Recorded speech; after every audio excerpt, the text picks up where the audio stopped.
Aujourd'hui, je vais vous apprendre comment faire des potions sur Minecraft. Alors, on va être clair tout de suite, hein, mets un like ou sinon je te fume. Ok, c'est bon pour toi. Donc, tu l'as fait, c'est bon. Alors, c'est y part. Du coup, déjà j'ai fait un petit stand, un petit truc tout stylé. Ça mérite bien, du coup, un like aussi, peut-être même aussi un petit commentaire. Bref, en gros, maintenant, pour pouvoir commencer, vous aurez déjà besoin de ça. Donc, ça s'appelle un alambic, hein. Je pense que tous ceux qui jouent à Minecraft doivent sûrement le connaître. Donc déjà, ce qu'on peut voir déjà, c'est qu'il nous faudra des fioles, ainsi que mettre un ingrédient ici, et quelque chose ici. Alors ça va être très simple. Cet ingrédient, c'est de la poudre de blaze. Donc là, je vous montre tout de suite, hein. La poudre de blaze, il faudra la mettre ici, pour que ça fonctionne, pour que ça s'active. Bref, ensuite, il faudra mettre des fioles. Bon, c'est recommandé d'en mettre 3, comme ça, au moins, vous gâchez pas tout. Parce que sinon ça en fera pas 3. Mais du coup ici il va falloir déjà préparer les potions, hein. Oui. Et donc on va avoir besoin des fameuses verrues du Nether. Bon, les verrues du Nether, hein, comme le nom l'indique, hein, on le trouve dans le Nether. C'est le fameux portail qui là s'affiche à l'écran.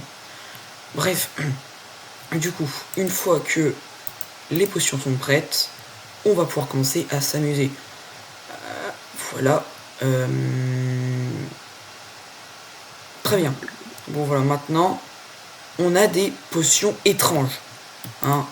Bon, c'est la même chose, seulement c'est une potion qui change juste de nom et qui est du coup maintenant prête à être changée. Donc évidemment maintenant, une fois qu'on a ça, on peut créer absolument toutes les potions qu'on veut.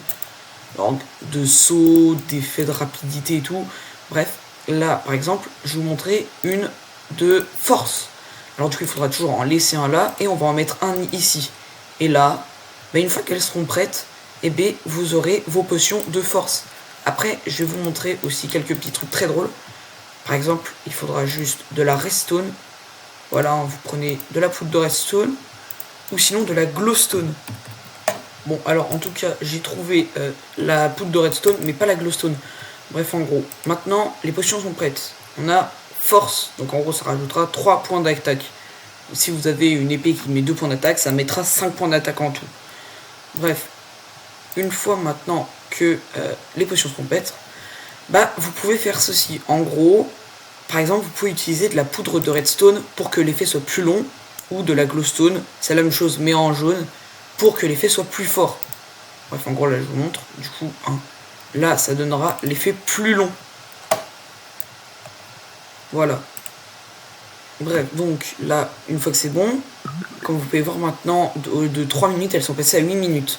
Mais bon, maintenant, imaginons que vous êtes avec un de vos potes et que vous souhaitez profiter à 2 d'une seule potion. Il est possible, tout en rajoutant de la poudre à canon. Vous verrez qu'après, ça deviendra des potions splash, donc des potions attirées en l'air. Bref, et ce sera tout. Ensuite, il me reste juste pour vous montrer que avec de la poudre lumineuse, on peut faire aussi ça. Voilà, maintenant vous voyez, hein, vous avez une potion de force jetable. Et avec la glowstone, la poudre lumineuse, ça fait que l'effet sera plus fort, mais malheureusement moins performant. Tenez, regardez, on va refaire la même expérience. Hop, hop, hop. Ça comme ça. Voilà. Ah oui. Des potions. Ça peut être drôle, en vrai. Voilà, et maintenant, on a une potion de force 2 qui dure 1 minute 30, comme vous pouvez le voir, hein. Et maintenant, j'ai force 2 pendant 1 minute 30. Évidemment, il est toujours aussi possible de mettre dedans de la poudre à canon pour qu'elle soit jetable. En tout cas, merci à tous d'avoir regardé la vidéo. J'espère qu'elle vous aura plu. C'était Gamer233.